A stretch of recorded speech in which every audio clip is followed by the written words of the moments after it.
Hello, my name is Kathy Richardson. I'm a co-owner of Suffolk Shaker Shop here in Suffolk, Virginia. My husband and I have been making museum quality shaker oval boxes and carriers here in our cottage workshop in Suffolk for over 25 years now. In addition to making shaker boxes, we have some tools that we make for the fiber, quilting, and sewing industry. And one of the tools I'm going to share with you today is a tool called a lucet, which my husband makes out of some various hardwoods. Now, the lucet tool was actually invented many years ago by the Vikings, who needed to make square rigging for their sailing ships, and it had to be very strong and giving in the high seas. Also, during the colonial period, a woman would not be without a lucet in her sewing kit, as this would be required for making drawstring cords for their garments. Now, today, a lucet can be used for making coasters, lanyards. You could make straps for bags. You could make leashes. You could make, believe this or not, pony bridles. Have one woman make one, or a couple actually, for her ponies out of some paracord material. And also, ladies that do quilting have made their own borders using some trim, and girls that like to display their cross stitch or embroidery work have actually mounted their work on top of one of our recessed shaker boxes and then did their own trim around the work on the box itself, which really turned out really pretty. So they have the option to make their own trim, so that's kind of fun. So today I'm going to show you right now how to actually use this little tool. Now, this is the tool right here. It looks like a little fork. It has like these are called tines, and this little hole right here is where you would put your, when you start working, you would put your yarn or string or anything that you're going to start working on through here. And I might say that if you're a beginner, using some yarn is kind of nice because this is pretty forgiving, and so you can really, if you make a mistake, you can just pull it out and start over, and so until you get the hang of it. So anyway, I'm going to show you. You put the little end here through the hole. That's for controlling the tension. Then you're going to put a figure 8 on here. So you're going to bring your yarn in front, behind, and back in front, and so you've got a figure 8 on it like this. Okay, now from this point, I'm right-handed, so I'm showing you this right-handed. So the loose thread is on the top here.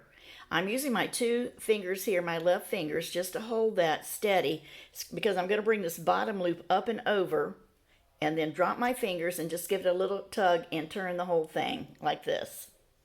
Now the loose thread is back on top again, and you bring the little loop from the front up and over, drop your fingers, give it a little tug, and turn it again. Now you can pull this little string down like this just to kind of keep the tension on there, and I use my thumb to hold it so that it kind of keeps it a little tight. Okay, so again, you've got the loose thread on top, hold it with your 2 fingers, bring the bottom loop up and over, give it just a little tug, and turn it. I'm turning it counterclockwise. Loose thread on top, hold that, bring your loop up and over, give it a little tug, and turn it. Pulling it down, keeping the tension there. Okay, loose thread on top, hold it with your 2 fingers, pull the loop up and over, give it a little tug, and turn it counterclockwise. Give it a little tug on that tail, just to kind of keep that tension there. All right, loose thread on top, hold it with your fingers, give it turn it like that, give it a little tug, and turn it. Loose thread on top, hold the loose thread, pull the loop up, over, give it a little tug, and turn it. Okay, loose thread on top, hold it with those 2 fingers, give it a little loop over, give it just a little tug, and turn it. So you're starting to make some square cord here. Depending on what you're making, are going to use this for when you finish, determines how long it's going to be. So let's say that you're going to be working on maybe doing some trim for, you're going to do trim for a project that you want to mount on one of your shaker boxes, some of your beautiful work. And let's say you want maybe about, I don't know, 10 inches. So you keep going until you can get about, I'd say get about 12 inches, something like that. You'll have plenty of room to work with it. So you've got loose thread on top, bottom loop up and over, give it a little tug and turn it. Once you get the hang of this, it's pretty easy and there's no counting. So, you're basically loose thread on top, bottom loop up and over, give it a little tug and turn it. What I was going to say is once you learn it, it's kind of like riding a bicycle. Once you do it, you've got it. All right, so we're going to do a couple more rows like this. Loose thread on top, give it a twist. All right, loose thread on top, loop comes up and over, give it a little tug and turn it. Now, you might say, how do I finish this off once I've gotten the length that I need? Well, that's not very hard to do. So basically, you're just going to take it off of the lucette like this, and you've got two little loops there. All right, and then you're going to take the little thread here. You're going to loop it through one loop. I'm sorry. You're going to put it through one loop here, and pull it through like this, and then the other one goes through the other loop. And once you've got those both together, you just pull them like that. Now you've got a strong little springy cord. So let's see if I can show this to you closer up. I think maybe you can see it. See, it's square. So at this point, so you've completed the the cord for what you're going to be using this for. Now there may be other ways that you could use a lucette.